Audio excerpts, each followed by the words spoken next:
the only way to start your day. How are you doing? I am highly favored, blessed, and glad to be here. Fantastic. Lovely to have you in the hot seat of the Situation Room this morning. As we're going to get into these conversations, some of them might be touch and go, some of them might be a little bit more touchy, but okay. We welcome you to the hot seat with the proverb, which Dennis gleans from a different African country every week. And he'll tell you where we are, and we'd love to hear your interpretation. Today we are in Guinea-Bissau. You said the people of Guinea-Bissau are? Guinea-Bissau. Yes, Guinea-Bissauians. But officially, they are the Guineans of Bissau. The Guineans of Bissau origin. Yes. Okay. And one thing that stands out is it's an archipelago, right? So it's a country with over 80 islands in it that makes it unique in terms of topography. It is also highly known for having huge mangrove forest that helps in cleaning the air, addressing issues to do with climate change, because ocean waters, sea levels have been rising due to climate change. But they also have hippos that love salty water, not fresh water, like we're used to them here in Kenya. But the proverb we get, the baobab does not grow in a day. The baobab does not grow in a day. How would you interpret that? The baobab does not grow in a day. I think in an age and a generation, if I can be so bold, where we're looking at instant results. We want to grow our muscles instantly. We want our money and our car and all the trappings of the success of life instantly. That particular proverb speaks to putting in the hard work, the graft, putting in the hours. I come from a generation where we worked hard to achieve whatever modicum of success, whatever metric you choose to choose. So that is my interpretation of. Well said. Of Hard that. work Thank pays. you. Asante. Absolutely. Perfect.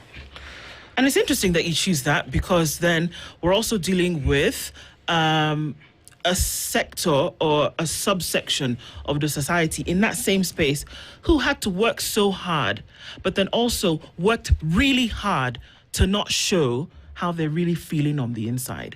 And that has contributed significantly to the syndrome that many men are going through. I don't even know that I can sit and talk about it, but I can only say the things that I see and observe. And that what men in our current space are saying, finally, that they are actually suffering from. Is there a pandemic at the moment? Because when we talk about men's mental health, is something wrong?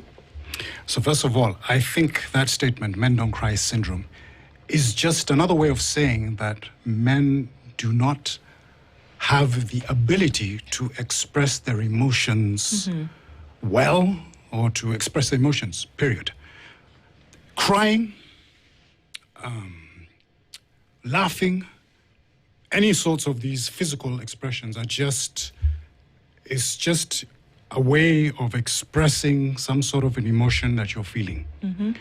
And for me, it's about being able to, first of all, understand that emotion, to process it, to manage it, and then to use it to help yourself and maybe to help the people around you.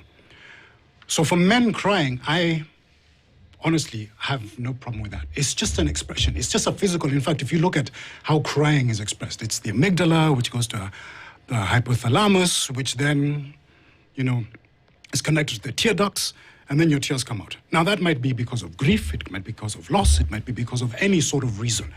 What is the important thing is then, what do you do after that physical expression?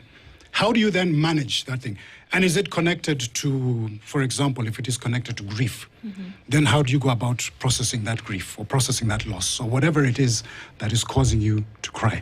I don't know if that... Yeah. It's what happens after the crying that's important. It's not the crying itself. Now, we can talk about, okay, do we cry in front of our boss? Maybe not the best thing to do, but that depends on the type of, office culture or work culture that we have. Do we cry in front of our partner? Some people might quibble and say, maybe not. To me, that's not irrelevant, but it's not the important thing. The important thing is, what is that crying attached to? And is that something that is symptomatic of you not being able to process certain emotions that you're going through? Yeah. That's my opening salvo. Yeah. Derek. Don't cry. Oh, God. I don't know that we can handle that, but okay. You see, Derek, we find ourselves coming from societies where mwanaume inafaa ukae chuma, right? When mwanaume, you're not supposed to cry, you're not supposed to show emotions. And that has made men even at a point where you really need someone to talk to. You really want to talk to somebody, but you don't know how to go about it because it has not been inculcated in us for a very long time.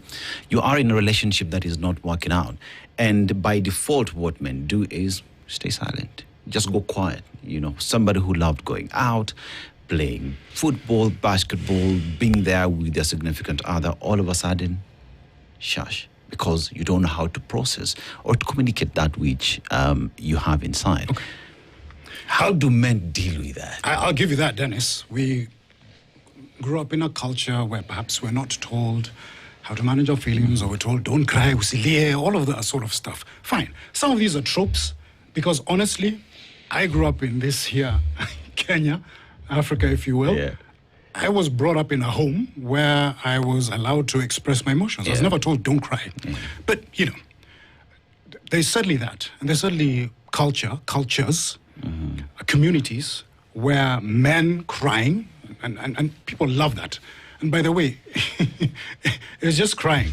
How come we don't raise the same red flags when men express anger? Nobody says, hey, you know what, Tulia, your anger is too much. It's the crying. Why is that? Yeah. Because is that considered too feminine? First of all, that measurement needs to go. It's not comparing men to women. To me, it's comparing men to boys. And now we are men. We compare ourselves to boys, not compare ourselves to women. Maybe that's a different conversation. To get back to your original point, yes, certainly there are many instances where men are told to not cry, not express their emotions. We clearly need to move from that. And we live in an age where we are now inundated with information about this topic amongst many topics to do with mental health. So it's not a question of we don't know. The world is our oyster. The democratization of information has made it clear your algorithm can just provide you with things on how to deal with mental health. So I find that there are avenues. There are ways that we are able to do this. There's information out there. You can study, you can listen to people. I talk about this. I talk to my clients about this. I practice this. So there are different ways of doing this. Perhaps what I can say is that in ending my thought process is that, as a parent, as a partner, as somebody, and when I say me, I'm talking about all of us as men, we can do a better job of helping these young men and these boys to become better at managing their emotions. And first of all, the first thing is self-awareness. Self-awareness is, why am I feeling this? Yeah. What is this coming from? What is triggering it? So self-awareness is the door, if you will, to emotional expression. You've got to figure yourself out. Why am I feeling this thing? And not shut it or lock it away or step on it or whatever you're using to manage it. So let's start with that. Self-awareness, where are these emotions coming from? Why am I feeling this way? And what do I need to do in order for me to feel better? Well, now, I want to pick from the point of becoming better or even trying to feel better. It is my opinion that one can only survive in a situation where they are skilled on it. If I throw you in a river, you don't know how to swim, chances are you're going to drown. So You will drown. You will drown. If I put you in a situation where you're not skilled to navigate, chances are you're going to struggle. And I'm looking at us men in that perspective, that we are in a situation called life. We need certain skill sets to navigate. For a long time, we have had agents of socialization. Family inculcates some values. As you said, you grew up in a family, so you pick up things on how to navigate. Then you go to school, another agent of socialization. Then you're exposed to religion, another greater agent of socialization. Then you had peers, the boys, the young, and all those age groupings. So we have picked up ways on how to deal with things, and then that's where the comparison would come up. We'd be told, okay, now you're not of age to be doing the things you've been doing. You need to graduate to other things. But today, we have a mega agent of socialization called the social media or the internet, whatever name we can use. And also our societies have grown or developed, if I may, such that our cultural settings have collapsed. Where young boys, young men used to be mentored. That is not very practical nowadays, even given our urban setups that are coming up. So we have lost some strongholds that would have held together the boy, because we're talking about men, as he grows to be a man. And then we have technology that has come to replace even parenting, you know. You see young boys being left to watch cartoon for 2-3 hours instead of being outside playing, maybe because there is no a play field to go out to, you're living in an apartment. So there are all these factors, because one does not become a man in a day. It's a process of aging. There is a chronological aspect to it. So what I'm trying to ask, or rather to seek to understand, is that at what point do we agree that this person we are calling the modern man, before they talk about the mental health, that there are some societal letdowns that have prevailed over time, and now, hence the pandemic on the mental health, and hence now the need to seek interventions? Okay. So, social media is pervasive, as you have rightly put it.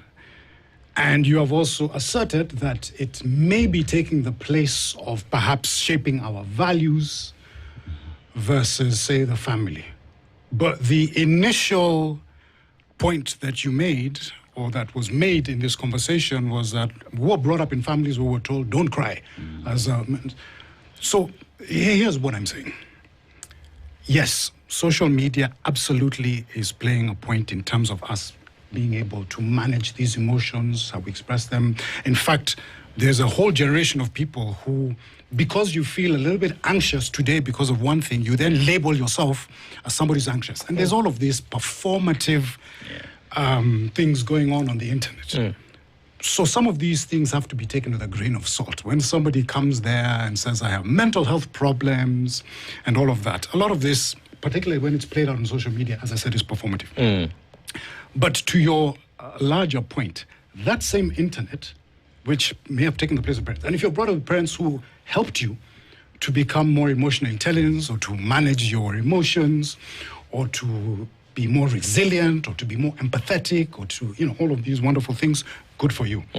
But if the internet is now where you are getting your values from, that same internet is responsible, for example, for a philosophy called Stoicism, which is over 2,000 years old, but is practiced by millions of people across the world. There are more people practicing Stoicism today than were practicing it in the ancient Greek times or even in Roman times. So that same internet is responsible for the proliferation of a philosophy that helps people to manage their mental health, or to manage, their emotions and things like that. So it's a double-edged sword, is what I'm trying to say.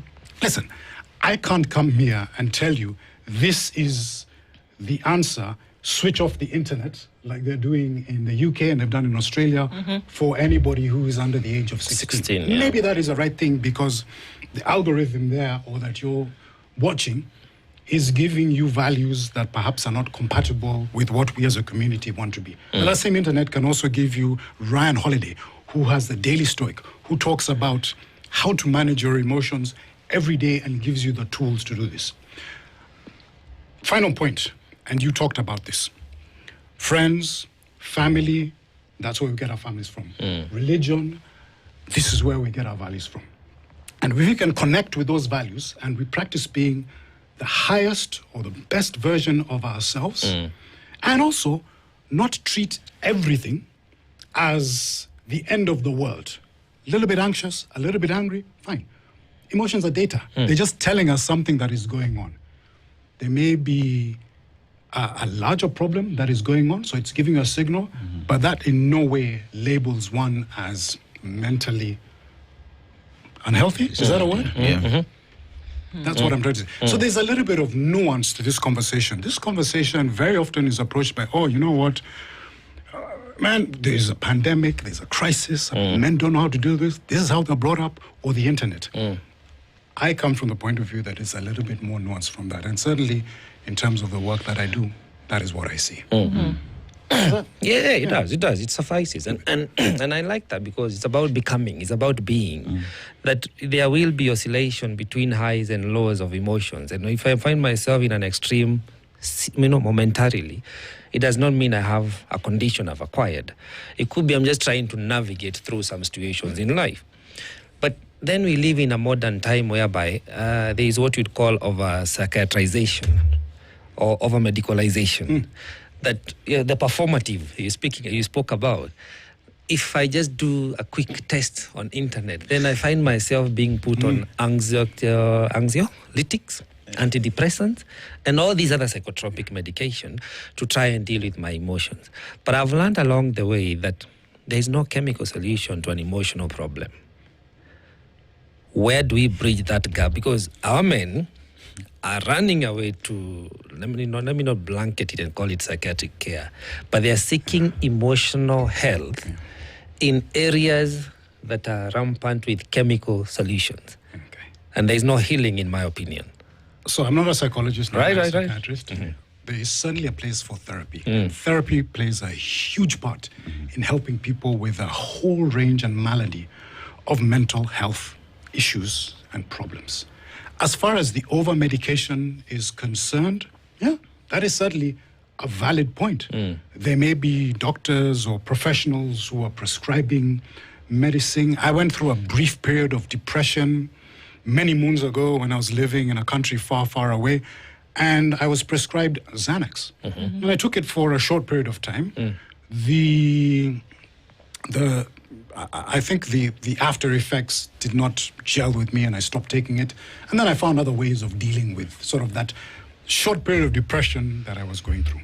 Yes, there's certainly that. I think there's certainly therapy plays a part, an important part in helping people with mental health. And by the way, talking to someone, whether it's a therapist or your buddy or your partner or your running group, or the guys you go to the gym with, or you golf with, or whatever activity you take place, that certainly is important. Yeah. Whereas all of this is part of the conversation, the truth of the matter is that, an added truth to all of this is that there seems to be a need to deconstruct this feeling that if you do share how you're feeling as a man, that you've opened up an avenue for weakness. It's true. Or that I can find another way to deal with the thing. I can go, go have a drink, or I can go watch football, or I can go do something else. But for me, if I'm going to have a conversation with somebody, I've let down my guard and I'm being weak. It may not be admitted to, but it is there. How do you deconstruct that? And you know what? I can sound patronizing, but then how do we finally say to the man today that it is okay to actually have a conversation about it? Nobody is going to kill you. You will not go to jail.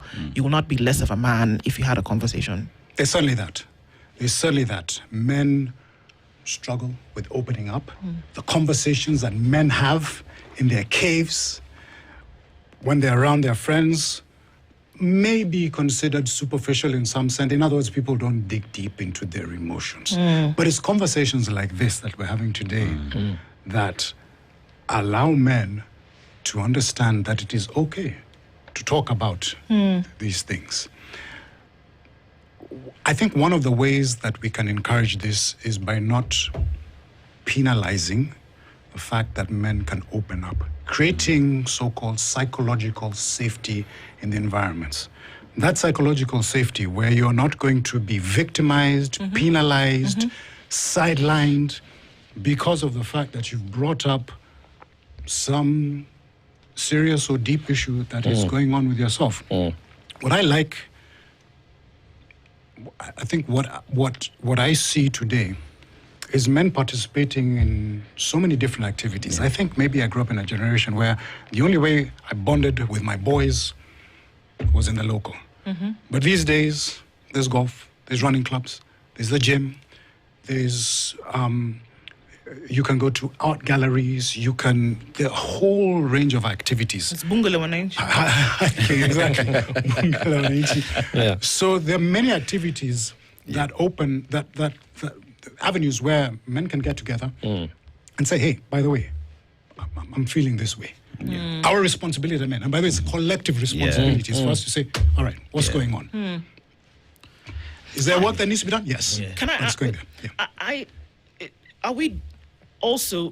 We are made up of our experiences. That the present self is a concert of what you've been through. It's like the baobab tree. That process, you've gone through it, right? And so, are we at the danger also because we still seem to be entrenching this thing in boys today? And I'll give you an example. It's a very painful one to hear, but a story comes out a couple of weeks ago about boys in secondary school that are being raped and or sodomized, not by anybody who's older than them, but by their colleagues, their mates in school. And this is a reality for a lot of boys, not just in boarding school either. And that's not even the thing. So if you can possibly put that aside, what boys are being told by one to the other is, you know what, just you man up. That's what they're told. You man up, you handle it, and you're going to be okay. Yeah. So you go to where the rugby is being played, or where the football is going played, and you say this to another boy. And what does he say to you? He's like, yeah, it's normal, but you know what? We man up and it's going to be okay.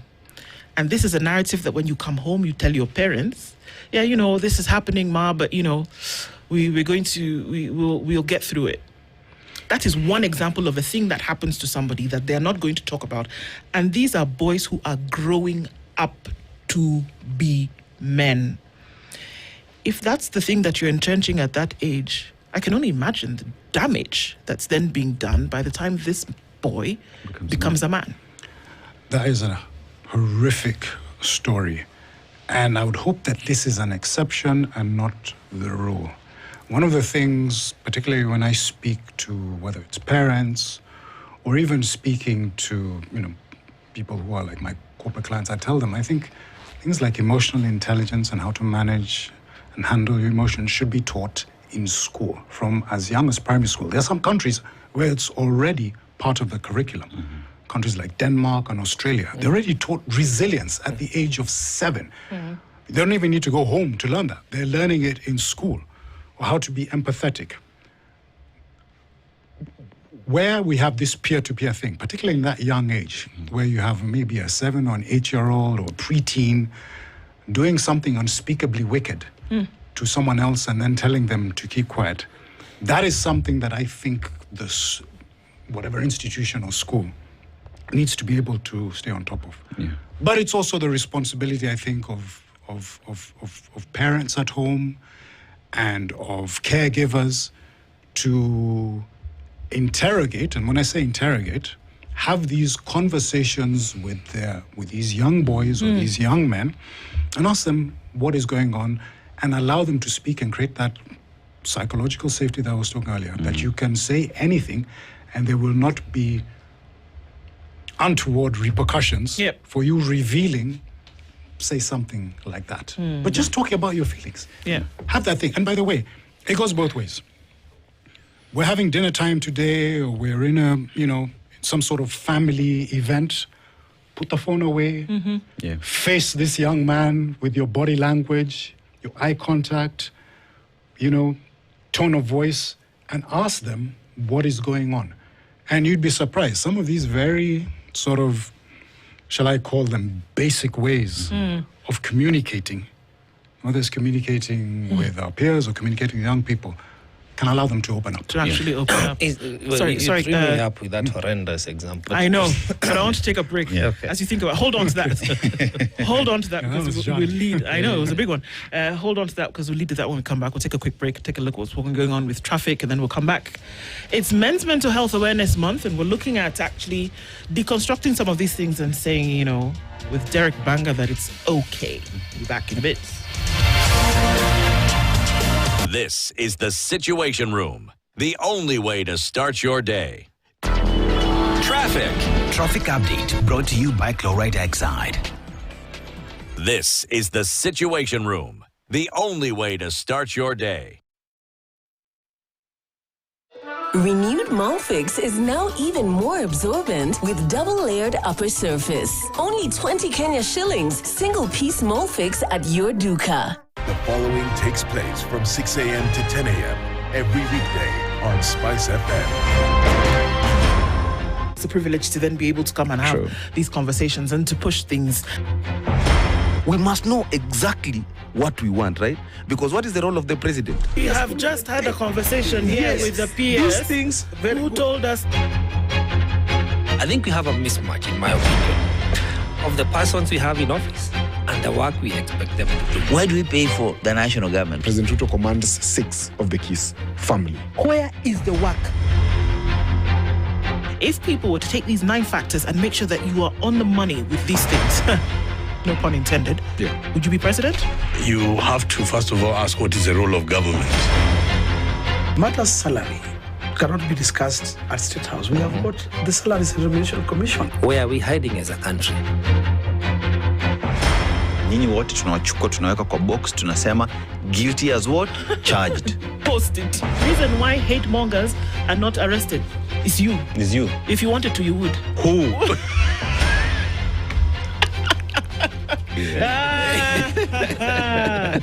Please don't take him just because you can. That song. So I even played it for her. The Situation Room, Kenya's biggest conversation. This is the Situation Room, the only way to start your day. Cousin, whatever it is, this is where I am. Conversations like this should be normalized. We shouldn't have to wait for Men's Mental Health Awareness Month for us to have a conversation about what's going on in our noggins, right? This is something that should be part of our daily lives, having that conversation. I talked about the stigmatization, whether it's at work or at home, for somebody opening up. That is something that we should be open to. And by the way, a lot of this also starts from, you talked about values, leadership, for example. So Marcus Aurelius, who is one of the mainstays of Stoicism, for example, 2,000 years ago, the most powerful man in the world, the emperor of Rome, he cried, okay? And because people saw that, they were able to say, if this can happen in a man who is so powerful, so rich, for him to be able to express these emotions, then perhaps it's okay for me to do that. And we've seen it in little pockets somewhere. I was watching the NBA Finals, for example, recently, and there is a player called Victor Wembanyama who wept at the end of, actually it was the end of beating Oklahoma. And you should have seen how people reacted online. You know, some people were all for it. Some people said, you know, you shouldn't be doing that. But at least it opened up that conversation. Can a grown man cry after a sporting event? So I think that's one of the ways that we can bring this to the basics, as you say. Derek, you know, we live in a society where we say men should be able to have these conversations with themselves. They should be able to open up. I go back to a very basic level where ask many men out there, when's the last time you actually hugged your dad, per se? Do men hug each other? Many say, you know, that's a little bit creepy and whatever. But do men share the emotions truthfully so and say, I am going through a problem and I think we need to have this conversation? Because our story is told of how men would always meet at a local, enjoy a good time, but they were all going through a divorce process and no one spoke to each other about it until one man opened up and then everybody started speaking about the same problem that they all had. We say women would meet in chamas, they would always talk around, they would always have these problems, they sort them out because they talk. Does the society, therefore, understand or have the idea on how to handle a man who's opening up, knowing very well that even men themselves perhaps don't know how to handle the emotions to share? Yeah. That, what you've just said is about knowledge. And we can even call it wisdom. Yeah. That is something that should be disseminated widely. Yeah. And when I say that wisdom or that knowledge, making it okay for men to open up, not mask their feelings behind work, which is maybe hiding burnout or even something more pernicious. That sort of knowledge should be on the front page of this here newspaper. Every day there should be a story on men's mental health, certainly during the month of men's mental health. That's all I'm saying. So that it is, quote unquote, normalized. Number two, it is reframing the story we tell ourselves as men about opening up, speaking, talking about our feelings. Now, there are many ways to skin a cat. You can do it this way, do it this way, do it this way. There are many ways of arriving at that thing. But the thing is that that story, that attitude, if you will, should be reframed. And the story that we tell ourselves as men to opening up, to speaking about our feelings, even if it is just opening that door a crack so that we can put a foot in, and who knows, that might lead to a whole river gushing through where tunatoboa. Kila mtu ongea, say what's on your mind. And then maybe you cap it and say, "Aya, Kwisha maneno, we'll be back tomorrow. We've had enough," that sort of thing. Then there is, it's almost like a skill. It has to be practiced. It has to be done on a consistent basis.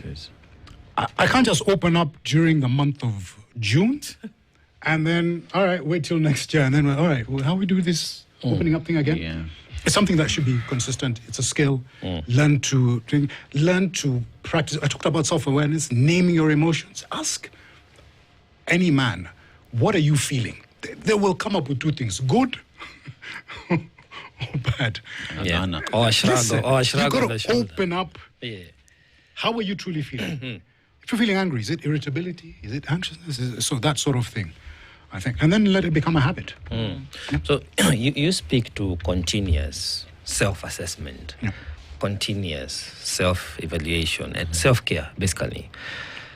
And if men were to start doing that gradually, where I try to just keep tabs on how I'm doing, and hopefully I have this authentic connection with one or two, a few people, to an extent that I have some social support that I can turn to, both in high and low tides, then how will I look like? How will this emotionally healthy, emotionally balanced man look or be looking like? What are some of the traits or elements or characteristics you'll see and be like, okay, here there's some good self-care, here there's some self-awareness, here there's some structure.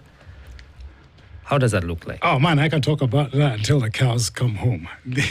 What are the characteristics or the traits of an emotionally healthy, or Charlemagne the God, who is another radio presenter, talks about the mentally wealthy man, not the mentally healthy man. I think some characteristics are, do you find yourself arguing all the time?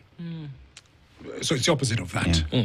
And again, I'll use myself as an example. Not that I'm the shining beacon. I certainly struggle every day. But I've come to a point in my life where there's certain things that I don't let them irritate me. The Matatu cutting me off in traffic used to drive me into a frenzy. But now, the story I retell myself is actually to empathize with that Matatu driver. He doesn't have a valid driver's license from a recognized driving school. That's why he drives like that. So God be with him, right? Mel Robbins talks about the let them theory. So those are some of the things. If you find yourself constantly anxious, irritated, annoyed by people, by the way, people are going to disappoint you. That's one thing. Marcus Aurelius, again, from Stoicism, I borrow from that because that's what I use in my emotional intelligence training, is that when you wake up every day, know that people are going to be obnoxious. They're going to be overbearing. They're going to be petulant, jealous, nasty. So prepare yourself. You cannot expect everybody to treat you the way you think you need to be treated fairly. So prepare yourself. There's that negative realization. So what I'm saying is that a lot of this involves just in terms of how you prepare yourself to deal with the world. Okay? There is ugliness in the world, but you can choose not to be implicated by it. And in fact, you can do the opposite. Be kind. Be unselfish. Be caring. Give them grace. And you can see that person. There's a glow, but don't have a glow. There's a glow about the person who is not Eric, bothered by the little things that annoy you. Yeah. There are some cities where the horn is constantly on. Beep, beep, beep, beep. Yani, Lagos. everything is annoying you. Lagos. And then there are some cities, Yeah. there's no horn because people are just sawa. Pitatu. Kuna haraka. Go. It's okay. It's all good. So there we go. Right. And I think that would help. Yeah, how I wish we can normalize that. Now, I'm looking now, we flip it. So a person is well balanced, they're doing their work, they're working on themselves, but then they find themselves in a relationship that is not quite healthy. God, I beg. That is not supportive of your endeavors to become a better being. Why are you laughing? I'm not laughing, I'm just clearing my throat. And now we end up with these social conflicts in both intimate and mostly intimate relations. How do we then, because it's the same man who will be called, I'm not pointing at him for a reason, but I'm saying the same man who will be called narcissistic, self-absorbed, just because they have chosen to utilize the let them theory. And you know the lady is very loud on how to become a well-guarded human being. Did you say the lady is or the ladies? The lady is the owner of the let them theory, which is a very modern thing we need to familiarize ourselves with. But I'm trying to lay emphasis on now the relations, because we do not exist in a vacuum. We do not exist as an island. We have to relate with other people who are not as woke, as healthy. And sometimes these people are our spouses, they are our sisters, they are even our parents. How do we then try to create this environment for everyone to thrive? I'm going to say something that is not necessarily groundbreaking, but may jar a few people's sensibilities. Right. Everything is your fault. Umrambo anakupigia kelele, whose fault is it? Where? It is your fault. And what I mean by that is that it goes back to that story that you tell yourself. An event can happen. God forbid a snake drops from the roof over here. I can choose to react and run away, or I can choose to not bat an eyelid. It is not the event itself. It's not somebody being mean to you. It's not somebody who takes you for granted. It is not somebody, you name the whole malady of things that men say, and these ladies, this is how they're treating us. But it's your interpretation of that event. And once you can get your head around that sort of thinking, a lot of these quote-unquote relationship problems can be easily can be managed or handled. So I'll say start there.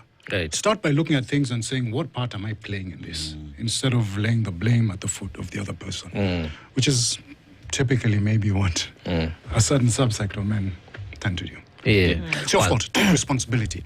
And by the way, even if this person is, remember I talked about that, choose not to be implicated in that sort of behavior. Yeah. Somebody might be treating you unfairly. I hear this. Your boss is treating you unfairly. Your partner is treating you unfairly. It is about being able to manage that feeling that it causes. Maybe for perhaps a build up on that. Some of the emotional conditions people struggle with may have a genetic predisposition. Sometimes when it is a clinical condition. And you realize rarely will you experience full disclosure when people are beginning to form intimate relations. Only that it plays out later, a baby or two or years into it. And you realize it deeply interferes with how the capability of you sustaining this relationship. What do you say to the couples or people seeking? You know, they say we're in the talking phase. They're getting to know one another. How important is it for full disclosure, not just of the health conditions, but also of any other personal struggle or challenge one might be facing? How important is it for people to come clean? There's research and studies out there that show that this type of trauma can be and is passed down. How pervasive it is, I don't know. I can't answer that question. Right. But there is something about said, and by the way, it's almost like cutting off that generational curse. The way your father handled difficult situations, should not be the same way that you handle difficult situations if he didn't handle it in a way that was effective, is what I'm saying. So there's something to be said certainly about that trauma or that sort of handling that type of situation. Now, I think what you're alluding to is if I'm going to marry into a particular family, I need full disclosure on the mental health of this family, going back maybe a couple of generations. I don't know. I was once, when I was living in one of these cities outside of the country, the interview that I was given when I wanted to move in as a roommate of this person, she took me through a 100-point questionnaire on my mental health. My mental health. Wow. Not my finances, my mental health. I had never experienced anything like that. But I look back at that and I say, this was actually eye-opening. She didn't want to live with a, I don't know, psychopath or sociopath, whatever the case might be.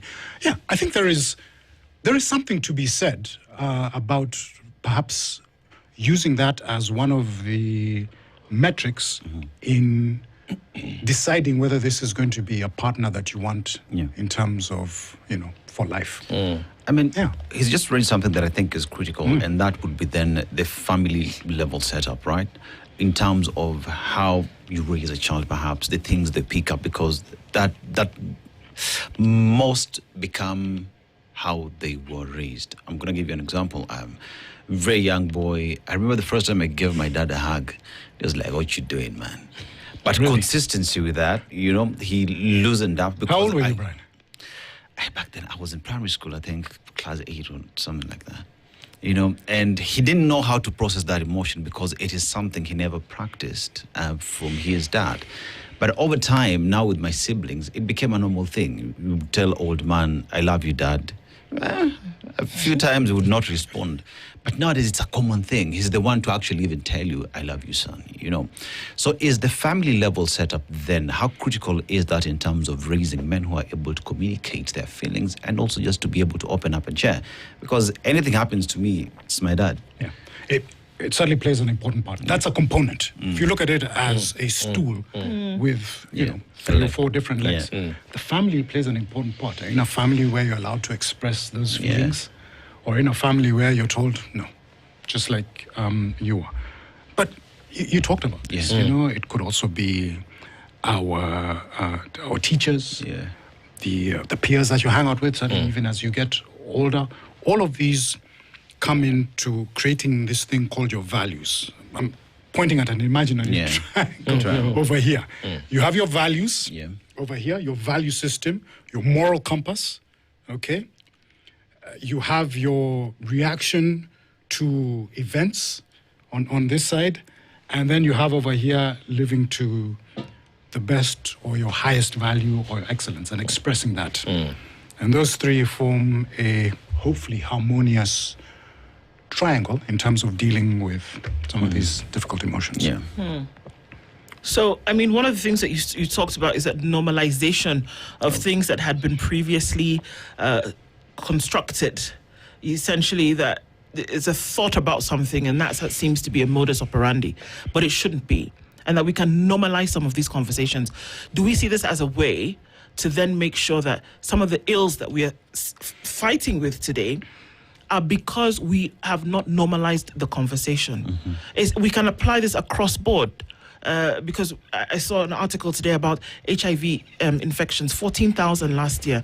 And a lot of those with the studies because people still didn't, and in younger people, because people still didn't know what they're doing about sex. We don't normalize those conversations, so we get into trouble.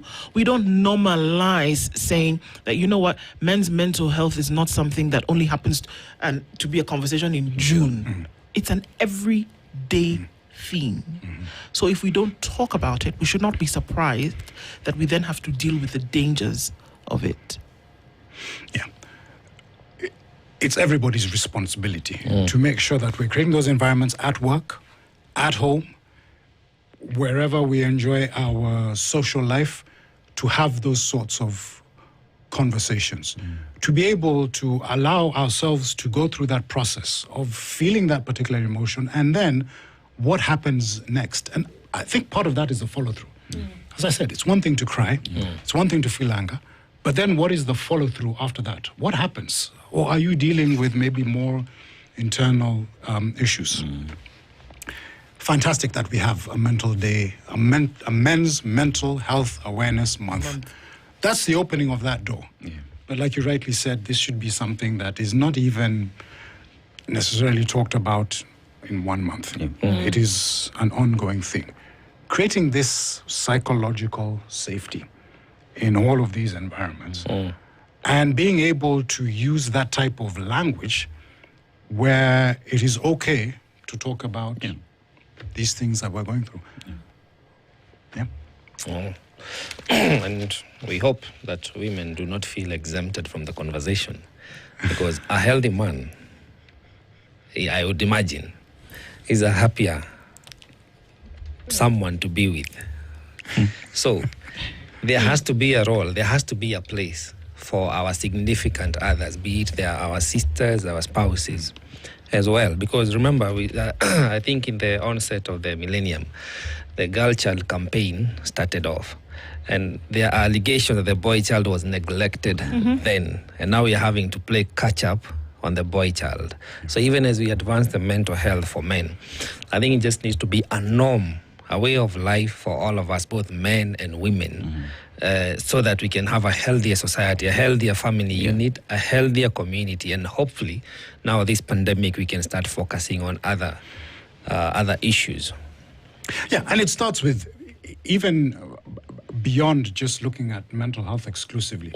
Things like taking care of your physical health will have an ROI that is so huge in terms of your mental health, right? Yeah. The Stoic said, we treat the body rigorously so it is not disobedient to the mind. It starts with that. It starts with how we handle social media and curbing sort of those things. It starts with morning routines. So a lot of these things that we're doing in our daily lives add up to this mental health or mental wealth. And it should be a priority, if that goes without saying. Yes. It should be a priority. Yeah. Just as people concentrate on financial literacy, there needs to be this emotional literacy as well. Indeed. Both of those are on the same scale. Well put. Well put, and a great way to end it. Derek Bbanga, emotional intelligence coach, has been here with us this morning, and we will not talk about this again in June 2027. Hopefully, we'll be talking about it every day. Thank you very much for joining us in that conversation this morning. And for everybody who tuned in and clicked into the Situation Room this week, thank you for doing that.